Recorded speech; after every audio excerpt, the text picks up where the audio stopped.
Hello, everyone, and welcome back to the Daily Friend Show, your best source for news and analysis about South Africa and indeed the world. I'm your host, Nicholas Lorimer, and I'm joined today by two of my colleagues, the great and wise Mr. Terence Corrigan. Terence, how are you?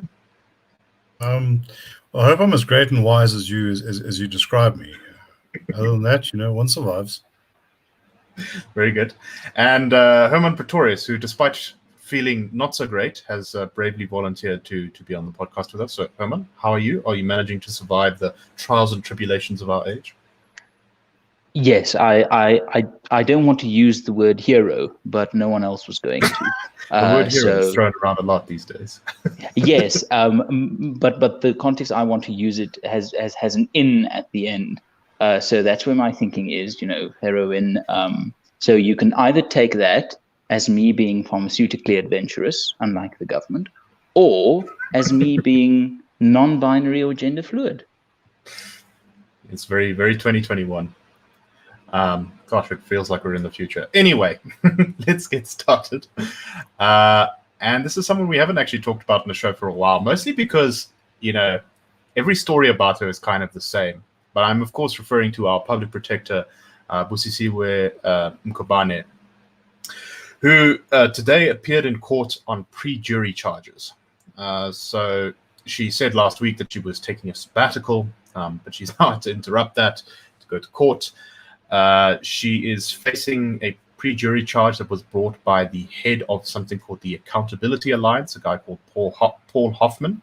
And this is after she's lost a number of major court cases as public protector in the past year. She faces pre-jury charges from her investigation into the Reserve Bank's bailout of apartheid-era bank Bank-Corp. The Constitutional Court found that she had put forward a number of falsehoods in the course of her litigation, including misrepresenting under oath before the High Court. The NPA said that she had allegedly lied under oath in November 2017 and April 2018 about the number of meetings she had had with then President Jacob Zuma, whilst knowing that the declaration was false. She again was alleged to have lied in June 2018 when she declared that she did not discuss the final Bank-Corp ABSA report or new remedial action with Zuma in 2017. She's also been targeted by the DA, who laid a complaint against her, and she's being represented in court by Dali Mpofu, I believe. So she's not had a very successful time as public protector. She, of course, replaced Thuli Madonsela, who gained a lot of positive attention for some of her reports and her stances on corruption. She seems to be a significant step down.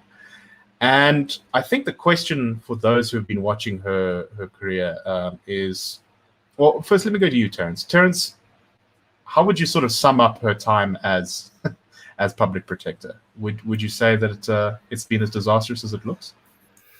It's been a step down from that of her predecessor.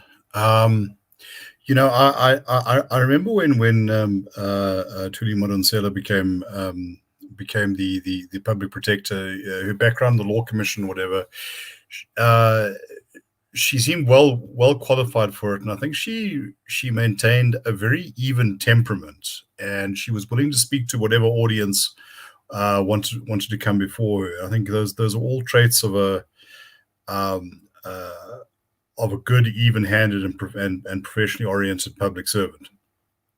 And I think that they are that sort of combination of qualities is so rare in South Africa that when she resigned, there were all sorts of crazy ideas that she should stand for president, and I think it gives a sense of desperation.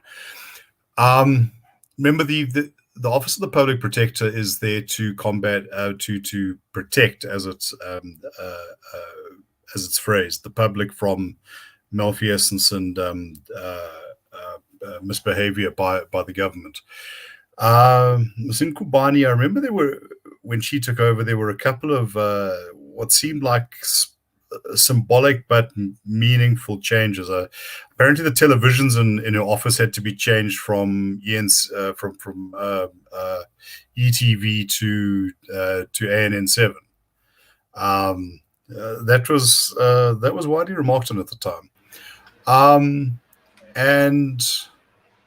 I don't think that she either didn't understand or refused to understand her role. And I think this is a problem that pervades a lot of the public service in South Africa. That you have a job description and a particular legal or constitutional mandate, but on top of this, there are all sorts of ill-defined, accepted but not properly articulated responsibilities to assist in transformation or attaining a just society or whatever. And if you came from that point of view, for instance, her report on the Reserve Bank, just to sort of butcher that part of the Constitution, change it around, and have something completely new. Although I think it's a flagrant exceeding of her mandate, and the courts would agree with me on that. It does have a certain funky internal logic of its own. Why not? You have this power, you must use it for the greater good, as the greater good might be understood. Unfortunately, in a society like South Africa, where that is highly contested, where the public service has been roped into all sorts of distressing directions, that public good can start looking rather bad. Indeed. I imagine that when she steps down, there will probably not be many who will mourn her departure. Although some on the extreme left, the EFF, Black First, Land First, etc., they can be expected to take it quite hard. No, I think that's definitely correct. It really seems as though, considering the damage that was done to the ANC by the public protector when Thuli Madonsela was the president, or the public protector rather, that it almost is like there was a conscious decision to try and gut the institution as much as possible by putting someone in who would just be completely sort of partisan and, shall we say, less skillful than her predecessor. This is raised. Sorry, Terence, go ahead. Well, look, I think that there was a comment made by, and I hope our readers will forgive me for delving back into this period of history, but by Oswald Pirro, one of our more notorious justice ministers during the bad old days. He made a point about trying to appoint a politically inclined judge. As you do that, and 6 months later, they all assume that they're appointed on merit. So I think that perhaps assumptions about, well, if you come from the correct background and if you've been in the system, then you naturally on side didn't quite work out for the ANC with Ms. Madonsela, whatever her personal political leanings may be. Right. She's got into some quite vigorous Twitter spats with Helen Zille, for instance. But I think that she took her job professionally, which is really what we want. I agree with that completely. So I think people have raised a question of considering that she has had, shall we say, less than a stellar time in the office. Is it possible to remove her early? Hermann, you have some thoughts on this?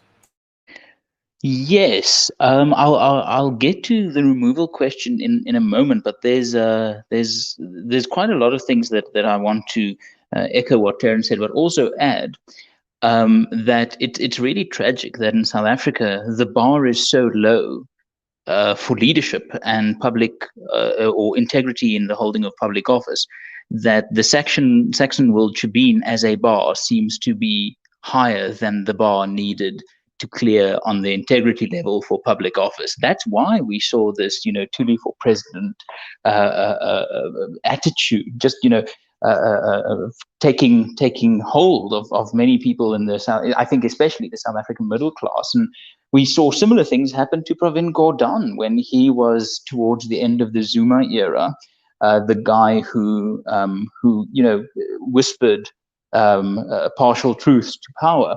And I was immensely frustrated at that time because I attended some of Gordhan's public events, especially the memorial service in Cape Town for Ahmed Kathrada, where he was supposed, if you'd listened to the media coverage, you'd have thought he openly declared war for the people against the oppressors.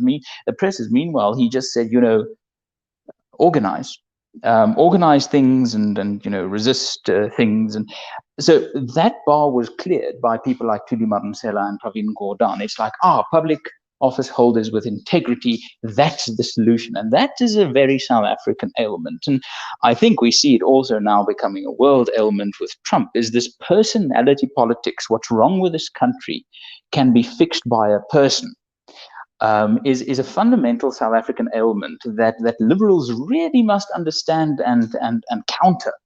And we must be careful not to make people like Tony Leon or Helen Zille or Frans Cronje, our own dear leaders that we think, this is the charge we need, because Hermann Mashaba is certainly trying to latch onto that. I am the fixer. What's your policies, Mr. Fixer? Well, policies that will fix things, but what are they? Fixing policies. So we must really move away from that. And Madonsela, with that minor bar cleared, really looked golden in comparison to the cluster copulation of politicians that we have on the national stage. So then we look at actually the current public protector. And I studied very closely. I paid very careful attention to the appointment process. And Mkhwebane, from her first appearance at the parliamentary committee hearings, just struck a dangerous note. And it will stick with me for the rest of my life. She said she considers the role of the public protector to be an ally of the state, to assist the state in governing. And that just struck me as almost a 180-degree opposite of what the public protector must be. Right. It seems to sort of be the opposite of what's in the name, right? Public protector, not state protector. Indeed. And I'm not a great fan of Chapter 9 institutions, because we've seen this mental and legal gymnastics play out where the Constitutional Court has given a Chapter 9 institution like the public protector the standing of a high court judge, essentially. That is a dangerous precedent, because then you have political appointees like the current public protector with a constitutional ability of a high court. That is the problem if you are going to design systems around political expediency and circumstance. So to get rid of Busiwe Mkhwebane, Parliament has been dragging its feet for about 2 to 3 years now. It has been clear from very early on that it just isn't up to the job. And there's I spoke to some advocates about this very issue of getting rid of her. And many of them said, well, if you have to be part of the legal fraternity to be public protector, and Busiwe Mkhwebane meets that criterion on being an advocate. But if she were to cease to be an advocate, she would no longer be a viable candidate for the position.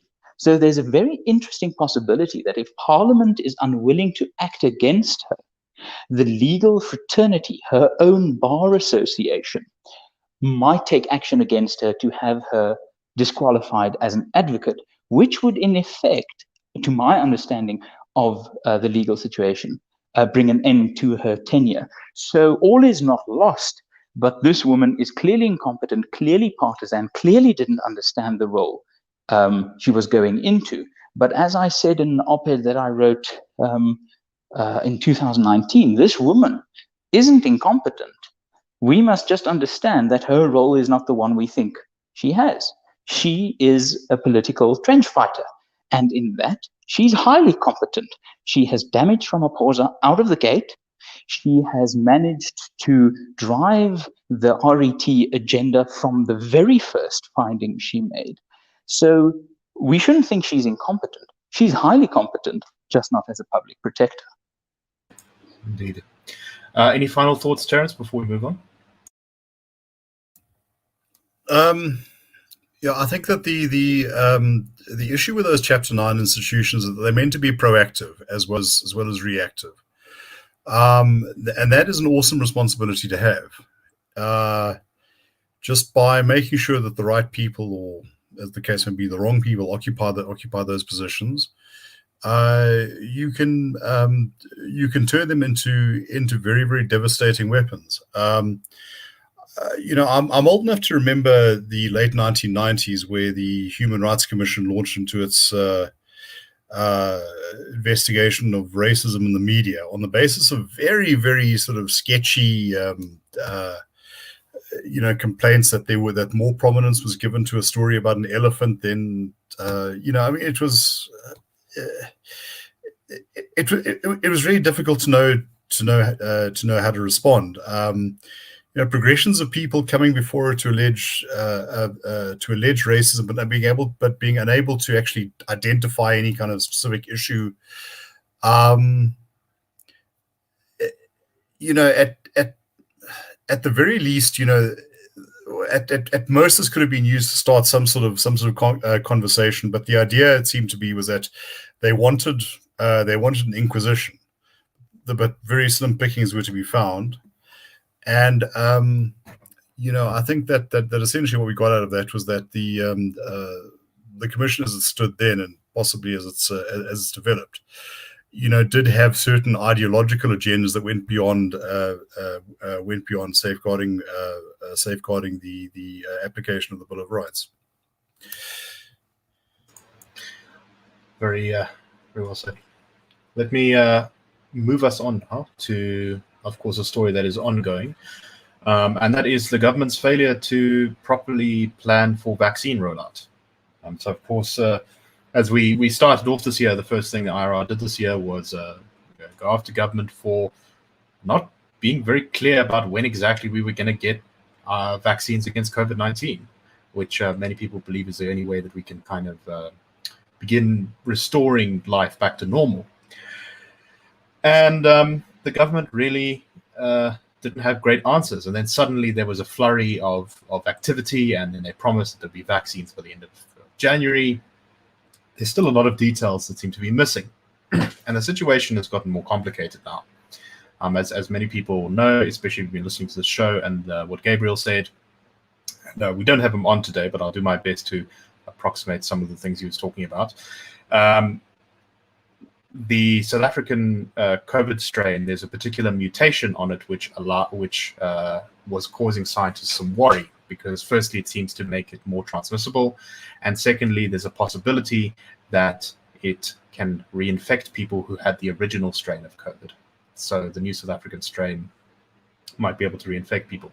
Now, South African scientists did some tests on that, and I believe those results were released, I think, yesterday. And it looks like, unfortunately, the South African variant is able to escape antibodies in certain cases. Now, this isn't conclusive. The study hasn't been fully peer-reviewed yet. It wasn't comprehensive, so there may be parts of the immune system that were not examined that can still, sort of squash the virus. You may still have less severe disease if you've had it the first time. There's lots of caveats to this. But the upshot is, it's very likely, although we don't know by how much, that the vaccines will be less effective than originally believed, which means that we're going to have to vaccinate much larger proportions of the population in order to crush this thing. It also means that we need to vaccinate people quickly, because we've seen that delays the virus has time to mutate. It has time to get away from,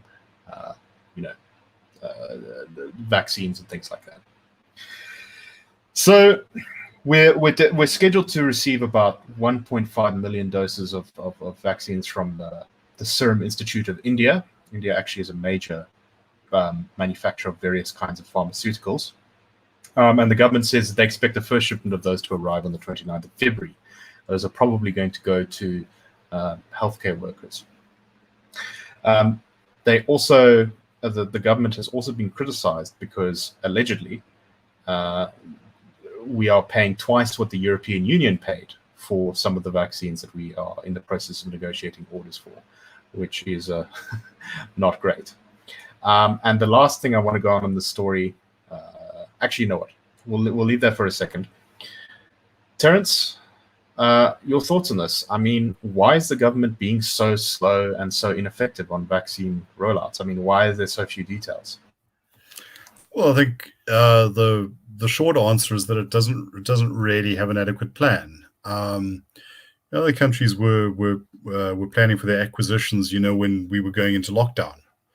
Mr. Ramaphosa says that this has to do with the fact that we couldn't afford to make an order and then discover that that particular vaccine is ineffective, and maybe there's some truth to that, but I think looking back on its history will not record those sort of excuses lightly, especially when comparable countries, also emerging markets. I understand some that are poorer per capita than we are, already have their ducks in a row on this. The other thing is that I think that the government sees its plan in a very, very particular way, and I think that the idea that it's going to invite white monopoly capital, foreign pharmaceutical bloodsuckers, with which it does have a particular history going back into the 1990s. It does help to have a bit of snow on your roof because you remember these things. I think that one can't discount that there is a certain ideological push behind this, and that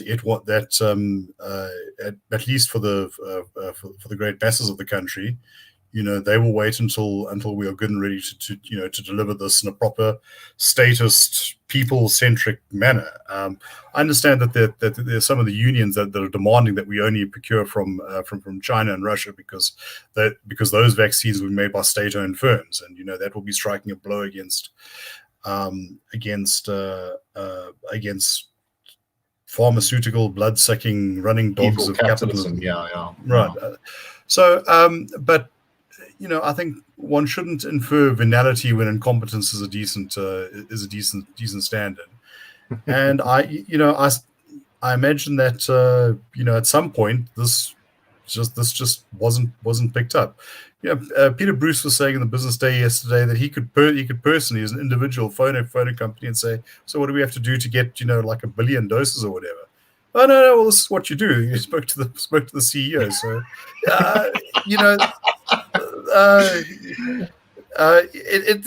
these things can be done apparently. If you have a phone line and you have the internet, you can look up the number and you can phone and say, I'm Mr. Ramaphosa, I'd like to chat to you about getting a couple of shots. And I'm sure he'd say, yeah, let's talk.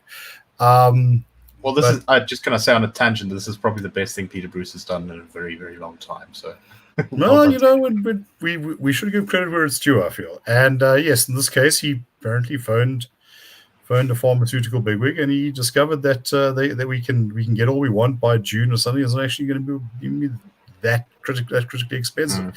And look, when we start talking about money, my response is 3 letters: SAA.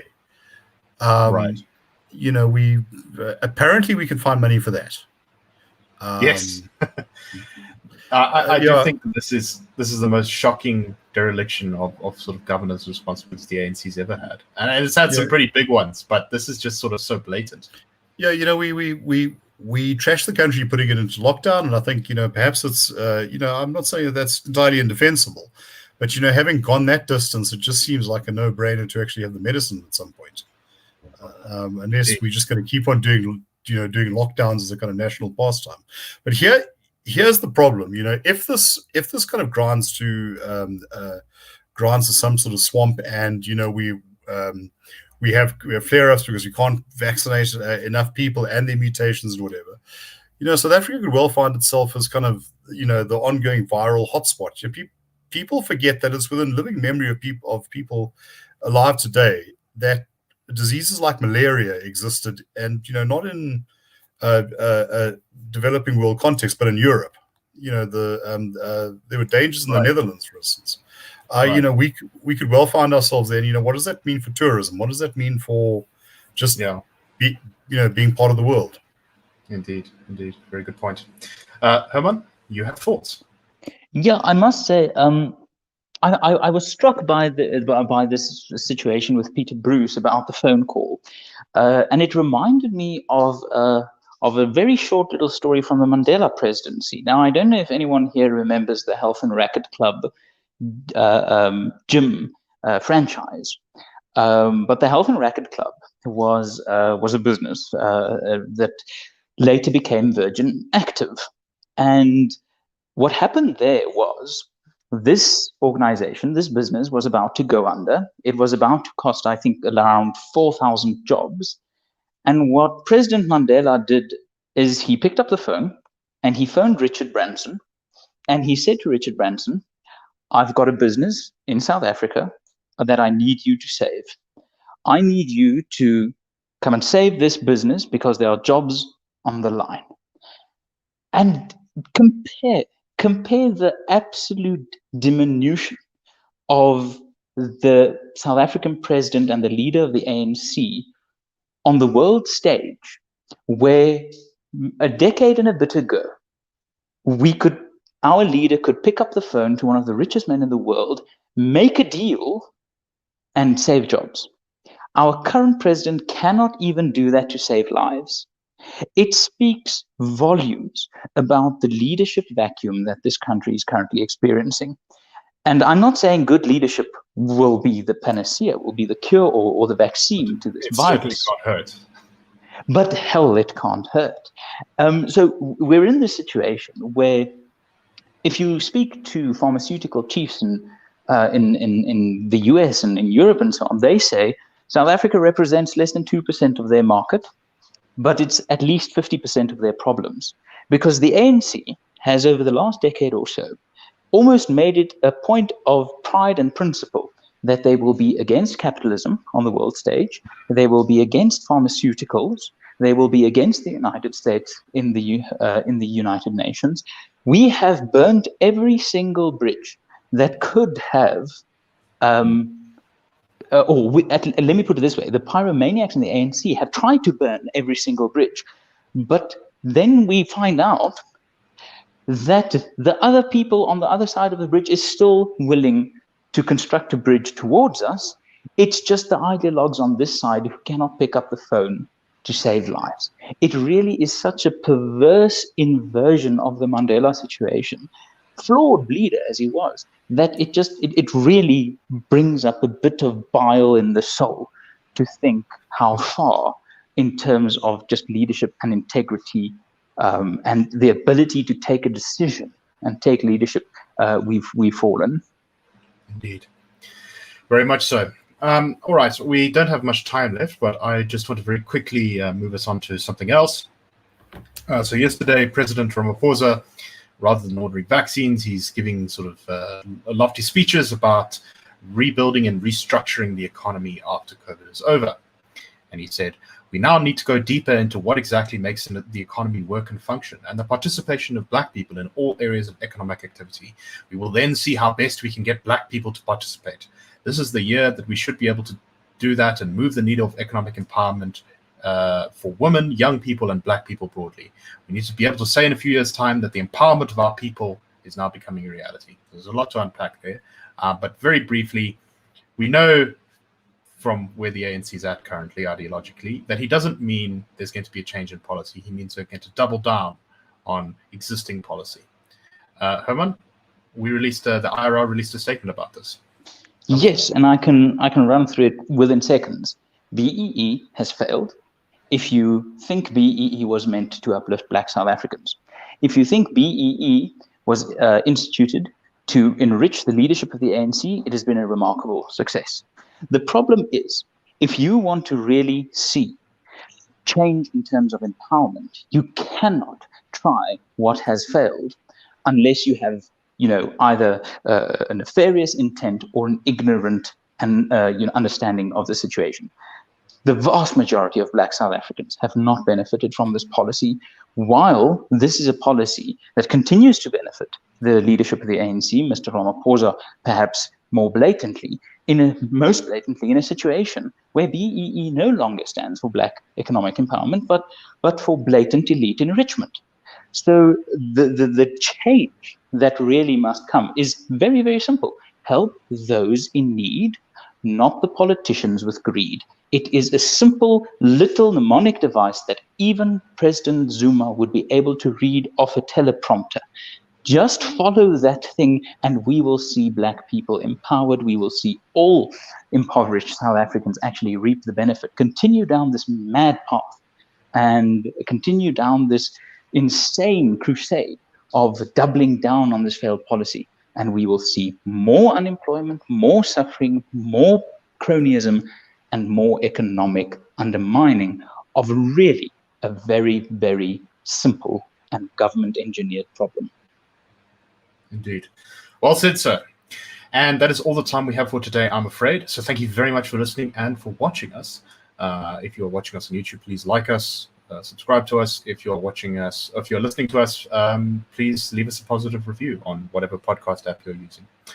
Thanks very much, everyone. Have a wonderful weekend, and we shall see you on Monday for the next episode of the Daily Friend Show. Have a great day, everyone.